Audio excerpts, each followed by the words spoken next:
What lies hidden behind this reality is something ordinary people shouldn't know. But today you will hear what even those who originated the ancestral teachings kept silent. Why does the path open for some, while others seem blocked by an invisible force? What code of destiny brings illness to some and good fortune to others? This is not mysticism. This is what they are trying to hide from us. What you will hear now has the potential to completely change your understanding of Earth and its inhabitants. Not everyone will be able to watch until the end, because reality itself will try to distract some, prevent certain truths from being heard, and cause the mind to wander as if something wanted to keep you asleep. But if you stay until the end, you might realize that the world you were taught to see is just a mask, a carefully crafted construction to hide something infinitely greater. Truth isn't made only of visible facts, but of vibrations, frequencies, and signals that few can perceive. They are everywhere, in words, in dreams, in the repetitions of time. And today, we will cross the veil together, step by step, until the point where the illusion begins to unravel. Take a deep breath and allow yourself to listen, not only with your ears, but with that which has vibrated within you since before your first day in this world. There is a pattern that governs every event in this world. It lies behind chance encounters, the moments when something inside you says, "Go this way," or "Don't go any further." This pattern is invisible, but it is more real than anything the eyes can see. Those who understood it in the past were persecuted, silenced, or ridiculed because understanding this code means freeing oneself from the control of the forces that govern apparent reality. It's like perceiving the code of a dream. The instant you understand that you can alter the plot simply by changing your inner vibration. Ancient civilizations spoke of this in their symbols and chants, but over time, the knowledge was fragmented, corrupted, and deliberately hidden. This invisible code isn't something you learn from books. It reveals itself in subtle signs, repeating coincidences, people who appear at the exact moment you need them most, or even events that seem like punishments but are actually keys to awakening. When you begin to see the world not as a random sequence but as a living language trying to communicate with you, something changes within your mind. Chaos begins to organize itself, pain starts to make sense, and fear gives way to a strange feeling that somehow everything was already written, but not on paper, written in the invisible field that connects everything to everything else. Many have tried to decipher this code through science, others through faith, and some through the silent observation of their own lives. And all of them, in different ways, arrived at the same conclusion. There is a hidden intelligence sustaining the fabric of reality. This intelligence is not an entity, but a consciousness that folds and manifests itself through patterns. When you align yourself with it, everything seems to flow. But when you disconnect, obstacles appear, illnesses arise, and life becomes a distorted mirror of something trying to call you back. This is what few realize. Problems don't come to punish, they come to redirect. There is a force that acts silently when someone begins to approach this understanding. It distracts, creates noise, fosters urgency, awakens weariness. How many times have you tried to delve deeper into something you felt was important, and suddenly something happened to take you off focus? This force is real, and its purpose is to keep people trapped on the surface, believing that life is only work, bills, and worries. Because when someone awakens, the system loses power. Each awakened mind is a light that breaks through an old shadow, and the more lights that are lit, the more fragile the control of illusions becomes. But there's no need to fight against this force. The key lies not in resistance, but in observation. When you learn to observe what distracts you, what irritates you, or what weakens you, you begin to see the mechanism behind it. And it is precisely at this moment that the invisible code begins to reveal itself. You realize that everything that has happened to you, absolutely everything, was a push for you to awaken. Nothing was in vain. Nothing was punishment. The code acts through what we call destiny, but it is shaped by each conscious choice. Therefore, at this moment, simply observe what life is showing you now, because the simple act of perceiving is already the beginning of awakening. And perhaps that's why they try to hide it from us, because an awakened mind doesn't obey. A free consciousness doesn't bend. When you understand that reality is shaped from the inside out, that the invisible is more real than the visible, control breaks, and everything that seemed impossible begins to become possible. The invisible code, after all, has always been there, just waiting for someone to notice it. There is an invisible veil that has covered human perception since the earliest days of existence. It is neither in heaven nor on earth, but between what we see and what truly is. This veil was placed as a kind of filter, a layer that limits what we can perceive. It manifests itself in haste, fatigue, and the daily distractions that keep us trapped in the superficial. The world has become an immense network of stimuli, sounds, images, and obligations, all designed so that the human gaze never rests enough to see what lies beyond. This veil is ancient, woven by our own beliefs, fears, and the way we have learned to understand reality. And that is why it seems so natural, because we grew up within it. Many have intuitively felt this veil. It's that strange sensation that something is wrong, that the world isn't exactly what it seems. It's when a person looks at the sky and feels that a piece is missing, that life seems like a stage and that the roles are already assigned. These moments of lucidity are dangerous for the system because they reveal small cracks in the structure of the illusion. But instead of welcoming these signs, most people dismiss them, afraid of going mad, as if questioning the very fabric of reality were forbidden. And that's exactly what keeps the veil firm, the fear of looking beyond. The veil is sustained through distraction. As long as the mind is occupied, it doesn't question. That's why people live connected all the time but rarely feel complete. The connection with the world is intense, but the connection with oneself is dormant. Silence, which is the most powerful tool for seeing what lies behind the veil, has been transformed into discomfort. No one can bear the silence anymore because within it, the truth begins to whisper. And this truth is simple, yet too profound to fit within the noise they have created around us. They know this. That's why they feed the noise. Noise is the food of illusion. Some try to tear the veil through pain, and others pierce it through compassion. Both paths lead to the same point, the realization that the world is a reflection. Everything experienced outside is born within. What is seen outside is merely the shadow of what moves within consciousness. This is why the veil cannot be removed all at once. It dissolves little by little as the inner gaze expands. Each tear understood, each anger transformed, each true forgiveness. All of this weakens the fabric of illusion. And when the veil begins to fall, the world doesn't change color, it changes meaning. People remain the same, but you begin to see what vibrates behind them. Words take on new meanings, encounters become messages, and time ceases to be merely a clock. You realize that nothing is accidental. Everything, absolutely everything, is language. And what they try to hide from us is precisely this: that the universe speaks all the time, and that the veil only exists because we have forgotten how to listen. Few realize that reality doesn't speak through words but through events. Every situation, however banal it may seem, carries a coded message. When something repeats itself several times in your life, it's not a coincidence. It's communication. The universe doesn't waste energy on useless repetitions. If something insists on returning, it's because there's a lesson there waiting to be understood. But the problem is that we've been taught to see events as punishments or rewards, and not as messages. And so, the dialogue with the invisible has been lost. The ancients knew how to decipher these signs. They observed the wind, people's reactions, the movement of animals, the patterns of the clouds. Everything was language. Nothing was by chance. But over time, humankind distanced itself from this listening and began to depend on the interpretations of others. And the more humanity disconnected from its own sensitivity, the more intermediaries, leaders, and systems emerged that promised to translate the truth. That is how power over the invisible became concentrated in the hands of a few. They understood that whoever understands the language of events masters their own destiny. The great secret is that this language never disappeared. It only changed form. Today, it speaks through synchronicities, through the people who cross your path, through emotions that arise without explanation. It speaks when the same number appears repeatedly, when a song plays at the right moment, when a dream repeats itself, or when something inside you simply knows. The problem is that modern man has lost confidence in himself. He prefers to believe in anything external rather than listen to his own intuition. And that is why the answers remain hidden in plain sight. Understanding this language doesn't require special gifts. It requires presence. It requires looking at the world as a mirror. Everything that irritates you shows what needs healing. Everything that delights you shows what is in tune with your essence.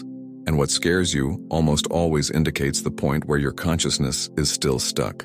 When you begin to observe in this way, You realize that the universe is constantly instructing you, shaping you, guiding you. Nothing is random. Life itself is an invisible school, and that's precisely what they try to erase from human memory, the power of inner interpretation. Because a being who understands the signs is not manipulable, they don't need doctrines or mediators. They learn directly from existence itself, and when a sufficient number of people begin to perceive this language again, the control that dominates the world dissolves. They know this. That's why they hide the obvious, transforming the simple into the complex and the natural into the absurd. But the awakening begins when you decide to listen again. There is a force that acts in the shadows of the mind, shaping what we perceive as real. It is not visible, but it acts as a field of influence, subtly guiding thoughts, emotions, and behaviors. This force feeds on human attention, and the more people look at the same things, the stronger it becomes. This is why major distractions exist, to channel collective energy in specific directions. Thus, a shared reality is created, where everyone believes in the same dream, and no one questions whether the dream is even real. This force is not made of pure evil, but of control. It operates based on fear, scarcity, and separation. When you believe you are alone, that the world is dangerous, and that you need to fight to survive, you feed the field that imprisons you. And that is why fear is the most exploited emotion. It not only paralyzes, it generates vibrations that keep human beings trapped in the densest layers of reality. The mind, when dominated by fear, becomes incapable of perceiving what lies beyond the apparent. But there is something this force deeply fears: lucidity. A lucid being perceives the mechanism and disarms it. When you observe fear instead of fighting it, control dissolves, because fear only exists in the absence of awareness. And that is why self-knowledge is a threat to the system, not because it transforms the outside world, but because it deactivates the control from within. An awakened mind does not need to obey pre-established narratives. It creates its own vision, and this vision alters the reality around it. Controlling perception is controlling creation. What you believe manifests. What you fear is repeated, and what you love expands. This is the principle that governs the field of human experience, and that is why they hide this knowledge. If everyone knew that reality bends to consciousness, the world would change in a matter of days. There would be no wars because no one would need to conquer what they could already create internally. There would be no scarcity because abundance would be recognized as a natural state and not as something to be achieved. This force, therefore, is not invincible. It depends on your perspective, your energy, your belief. When you refuse to react with fear and choose to observe calmly, something within you repositions itself. You begin to see reality from the outside like someone waking up from a dream, and at that moment the power shifts. The force that once controlled you becomes the observed force, and that which is observed loses its dominion. This is the true beginning of freedom. There comes a moment in life when the calling comes.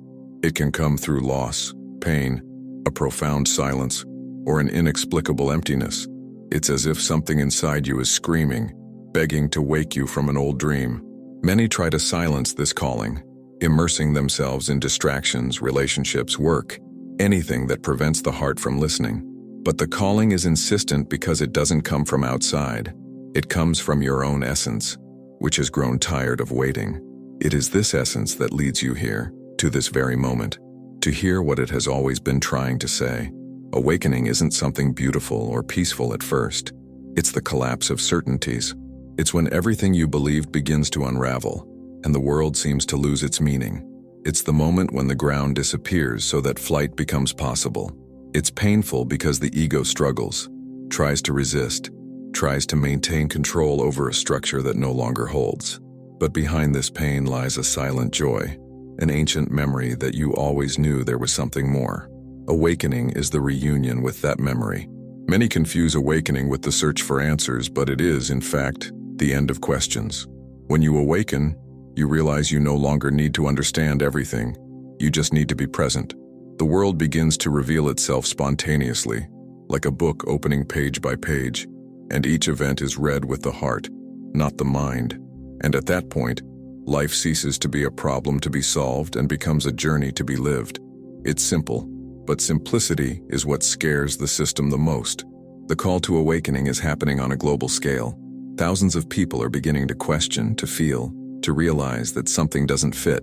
And the more people awaken, the more fragile control becomes. That's why chaos in the world seems to grow, because the old system is reacting, trying to maintain its dominance over a consciousness that no longer accepts being a prisoner. Everything we see out there, crises, divisions, fear, is a reflection of the battle taking place within the collective consciousness. And most importantly, awakening is not an escape from the world, but a reconciliation with it. It is understanding that darkness and light are part of the same whole. It is realizing that good and evil are merely poles of the same energy, and that true power lies in the center, in balance. When you find that point within yourself, the call ceases to be a cry and becomes a song. And that song is the sound of inner freedom. Everything that exists vibrates. This is one of the simplest and, at the same time, most powerful truths that they have tried to hide from humanity. Nothing is truly solid. What we call matter is merely energy in motion, dancing at specific frequencies.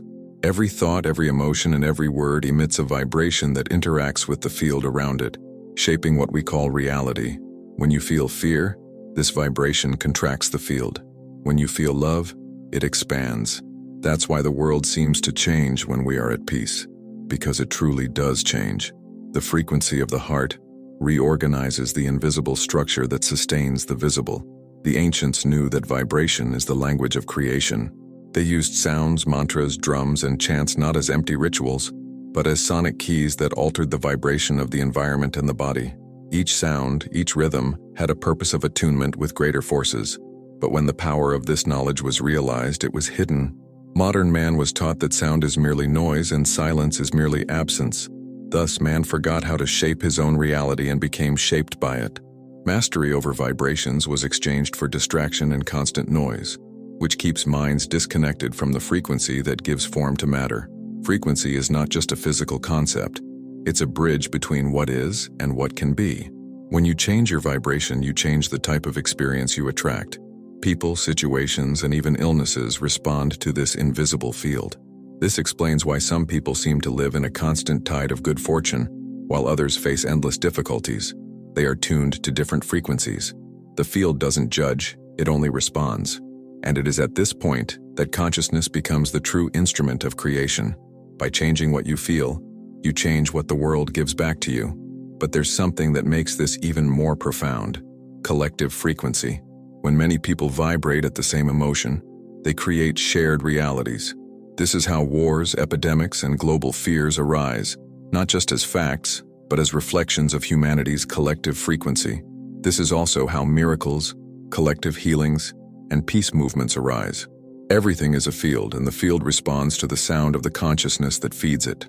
That's why those who control the world try to control the emotions of the people, because whoever commands what people feel commands the field that shapes their reality. The frequency of love is the most dangerous for the system because it is the most liberating.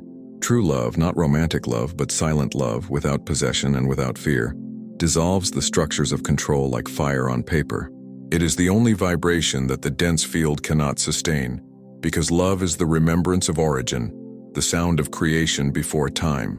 When a human heart begins to vibrate at this frequency, it becomes invisible to the forces of manipulation. And that is why they try to hide the truth about vibrations. Because humanity, if it remembered who it is, would transform the earth into a reflection of its own awakened heart. Since the beginning of time, certain regions, moments, and states of consciousness have been known as portals, passages between dimensions of reality. These portals are not merely physical places, but vibrational states that open when the inner frequency attunes to another layer of the universe. Dreaming is one of these portals. Profound silence is another. There are also places on Earth where the veil is thinner, where the invisible and the visible almost touch. There, time seems to distort. The senses become confused, and the heart feels something the mind cannot explain. These are the points where the field bends and the truth escapes. For centuries, guardians of these passages have existed. They were neither priests nor kings, but beings who understood the balance between worlds. They knew that opening the doors unprepared could drive the human mind mad, so they hid the paths in symbols, stories, and myths. But like everything that is alive, the doors continue to exist, and some of them open spontaneously when the Earth's vibration changes. This has been happening more and more frequently, and many feel it without understanding. They perceive accelerated time, more intense dreams, and a strange feeling that something is about to happen. The doors are not for escaping this world, but for understanding that it has never been separate from others. The physical and the spiritual are merely faces of the same reality in different densities. The problem is that we have been taught to believe that only what you can touch is real, and so, we close our eyes to half the universe. But when one of these doors opens, whether in a dream, in deep meditation, or in a near-death experience, something is revealed, and what is revealed is simple. We are not from here. We are only here for a brief learning cycle. Each person possesses their own inner door. It manifests itself in moments of crisis, in sudden intuitions, in the instance when something within us awakens and says, "I have lived this before." These memories are not illusions. They are echoes of other existences, of other dimensions of the same consciousness. Linear time is an illusion created so that learning can happen sequentially. But outside of it, everything happens simultaneously. Past, present, and future coexist like pages of the same book. The doors between worlds are the spaces between these pages, and some have already begun to cross them unnoticed. They don't want you to know that the doors exist, because a humanity that understands what lies beyond the visible no longer fears death. And when the fear of death disappears, so does the main tool of control. Whoever crosses the threshold of consciousness and realizes that nothing ends, only changes form, becomes free. And this freedom is contagious. That's why everything that speaks of inner immortality is ridiculed, and everything that speaks of fear is widely disseminated. But the doors remain there, waiting only for those who dare to look inside. Time, as we know it, is an invention for organizing experience, not reality. It is the fabric that weaves together human learning, but it is not absolute. In fact, time is malleable and responds to consciousness. That is why happy moments seem to fly by, and moments of pain seem to drag on. The human mind bends time according to its inner state. When we are in tune, time expands and the present moment seems eternal. When we are suffering, it contracts, trapping us within a labyrinth of endless minutes. The truth is that time does not pass. It is we who move within it. Ancient civilizations knew that time was cyclical, not linear. They saw the universe as an infinite spiral of repetitions with variations. Each cycle brings the same lessons in different forms, until consciousness fully understands them. This is why we so often experience situations that seem to repeat themselves. It's not bad luck, it's incomplete learning. Time doesn't move in a straight line. It revolves like a great river returning to its banks, and each time it passes by us, it offers the opportunity to awaken. But modern man, trapped by the idea of the clock, has lost the notion of eternity and has become a slave to hours and days. The illusion of time is the most subtle prison that exists. It makes people run without knowing where they're going, always believing that something is yet to come, that happiness lies ahead. This endless search is the fuel of the system. While you believe that fulfillment is in the future, you never realize that it has always been here. The now is the point where all times meet, the portal between the visible and the eternal. But the human mind fears the present because there is no control in it. In the now, the ego disappears, and the truth appears. When someone awakens to the illusory nature of time, life changes completely.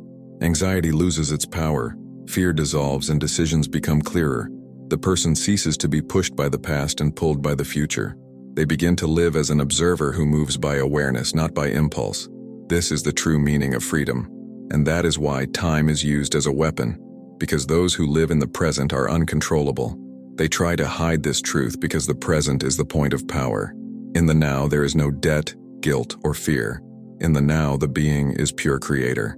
The entire structure of control collapses before a consciousness that lives the moment fully. And that is why distractions exist, to keep the mind in the past or the future, never here. The secret has always been in the now, and the now is what they most fear you discovering. There's something that has never been fully told about the origin of humankind. Official stories speak of biological evolution, but there's a point where the line breaks, an inexplicable leap in consciousness, an acceleration that science cannot explain. Something happened in the distant past, something that changed the destiny of Earth forever. Ancient records from different peoples speak of beings who came from the sky, of teachings brought by visitors from other spheres, of the fire that descended and gave humanity the gift of mind. This is not myth, it is memory. And it is precisely this memory that they are trying to erase. Traces are scattered in ruins, symbols and constructions that defy logic. Identical pyramids on different continents, peoples who never met describing the same gods, the same constellations, the same ascension rituals. It's impossible that it's a coincidence. What truly united these civilizations was knowledge of the invisible realm, the power of vibration, and the true origin of the human spirit. They knew that the body is merely a temporary garment, and that consciousness is something far older than this planet. But over time, this knowledge was corrupted. It passed from the hands of the wise to the hands of those who sought power. They created religions, empires, and hierarchies to control access to truth. Humanity was programmed to forget its cosmic origin and believe that it was born from dust, that it is weak, that it needs external saviors. This is the greatest lie ever told, because when man remembers that he is a fragment of the infinite, fear disappears. And without fear, there is no dominion. The origin of humankind is not a story of chance, but of purpose. We were placed here as seeds of consciousness in a fertile field of experiences. The goal was never to suffer, but to learn through duality. Each birth is a plunge into density, an opportunity to transform shadow into light. And that is why life seems hard, because it is the fire that purifies the soul. Forgetting is not punishment. It is part of the game. Only by forgetting who one is can the being rediscover its own greatness. They try to hide our origin because they fear what will happen when we remember. When humanity knows where it came from, it will also know where it is going. The fear of death will cease to exist, power will lose its meaning, and manipulation will become useless. The awakening to our origin is the end of the empire of illusion, and that is why this knowledge has been hidden, encoded in myths and legends. But the time of forgetting is ending, and those who feel the call have already begun to remember. Everything you see around you is a mirror, reflecting what vibrates within you.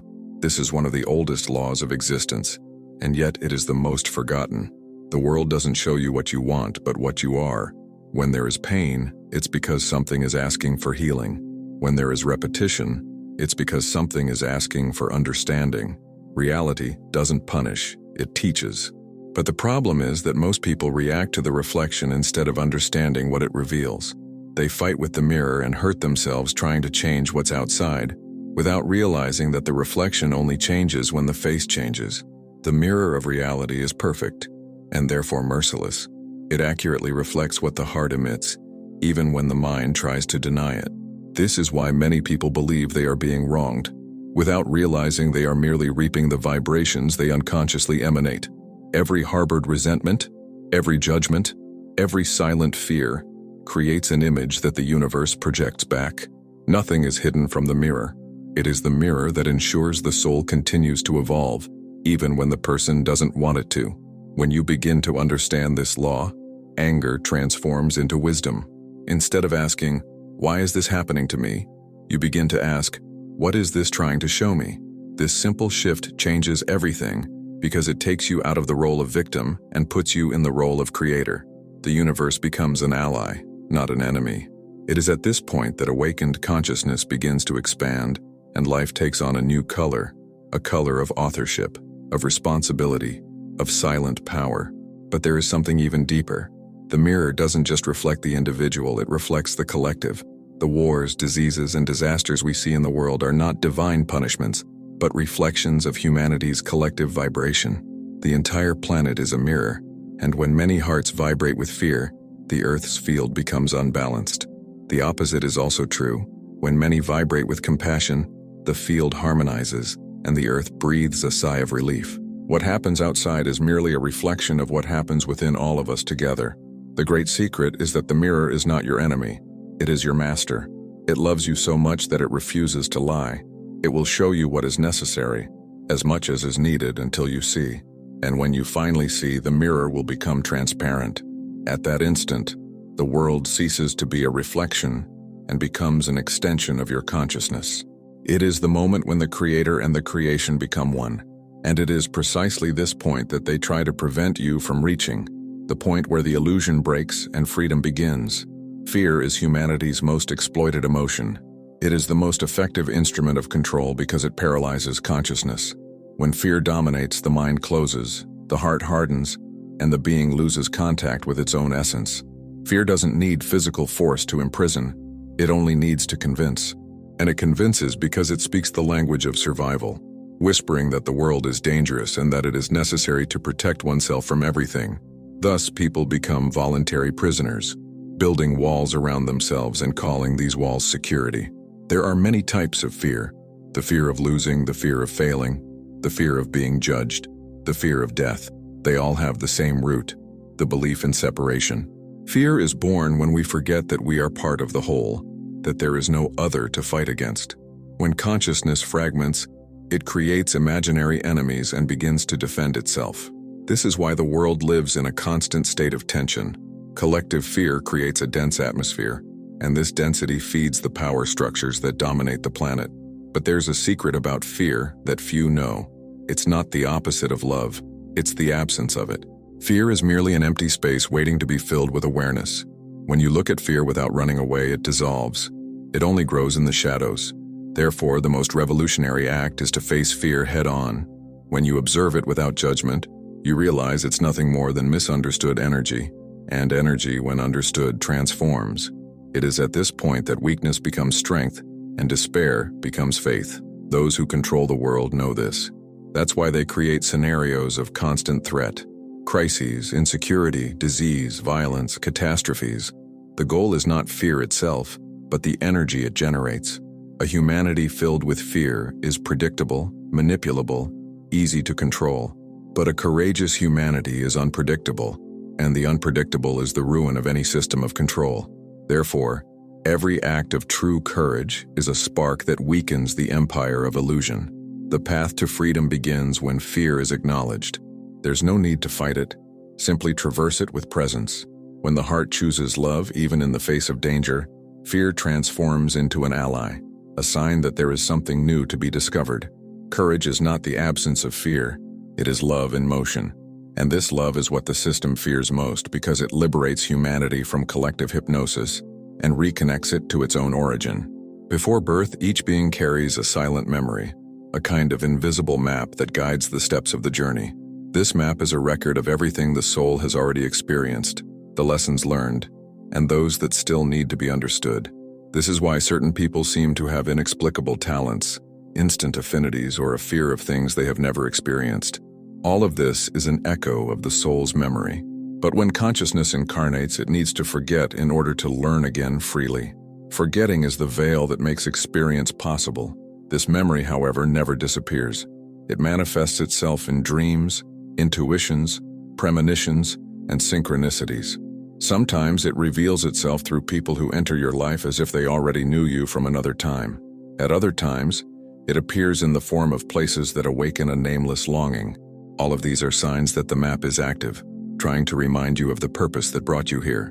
And the more you connect with the inner silence, the more these memories emerge, not as information, but as recognitions. The memory of the soul is also the key to understanding destiny. Nothing happens by chance. Each encounter and each challenge are parts of a script written with love even before birth. And this script is not a prison, but a learning plan. Within it, there is room for choice, and it is precisely this freedom that makes the soul grow. Destiny is the path, but free will is how you travel it. When consciousness understands this, life ceases to be a sequence of surprises and becomes a dance between what is inevitable and what is possible. That's why self-knowledge is, in fact, a process of remembering. You're not becoming something new. You're just remembering what you've always been. Each awakening is a return. Each understanding is a memory that ignites. The entire universe works to make this remembrance happen, even if it seems otherwise. The pains, the losses, and the reunions are just ways for the soul to remember. They try to hide this truth because a humanity that remembers who it is doesn't need leaders, dogmas, or promises. A soul that remembers its own light doesn't fear the darkness because it knows it's just part of the cycle. The soul's remembrance is the true silent revolution, and it has already begun. Every time someone awakens, the entire field changes. There comes a point when the game of illusion begins to unravel. It doesn't arrive with explosions or visible miracles, but with silence. It's the moment when the being realizes that nothing external can fill the void they feel. That's when the illusion begins to crumble, not through destruction, but through clarity. The mind tries to resist because it was built upon deception, but the heart knows. It always knew. The end of illusion is not the end of the world, it's the beginning of reality. When the illusion begins to crumble, many things are lost. Friends, beliefs, identities, ambitions. Everything built upon falsehood begins to disappear because the truth needs space to emerge.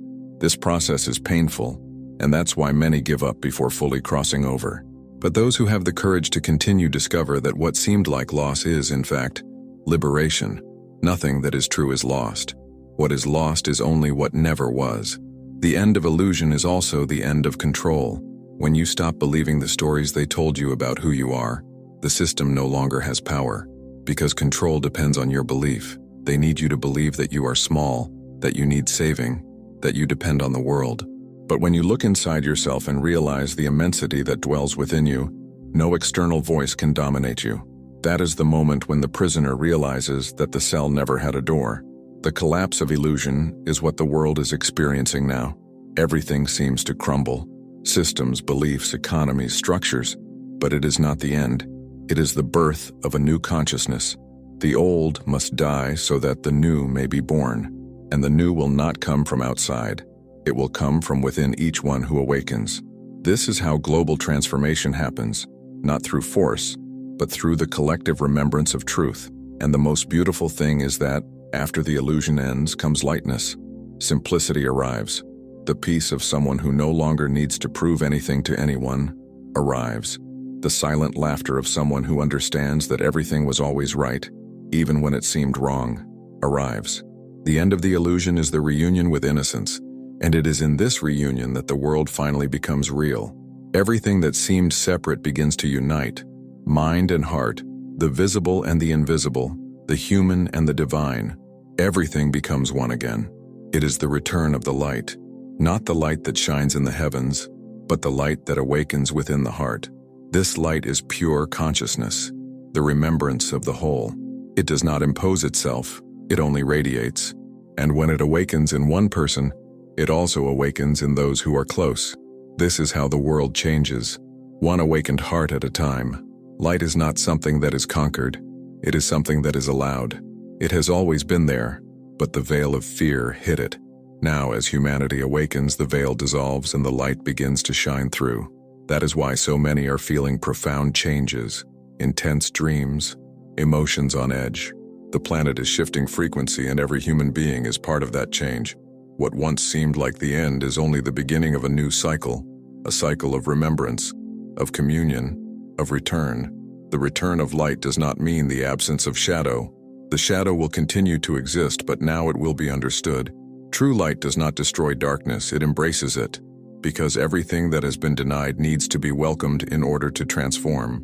This is true forgiveness, recognizing that even error had a purpose.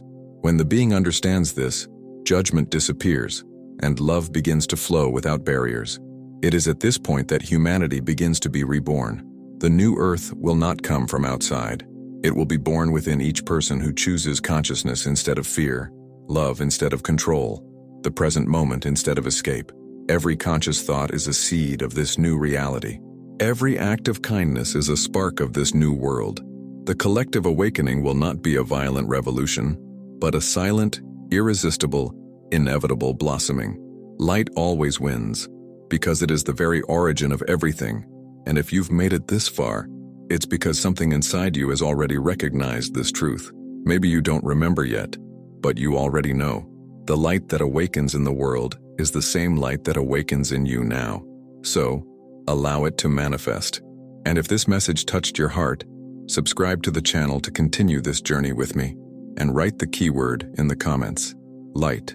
I want to see how many truly felt the calling until the end, because light recognizes light, and now it has found you.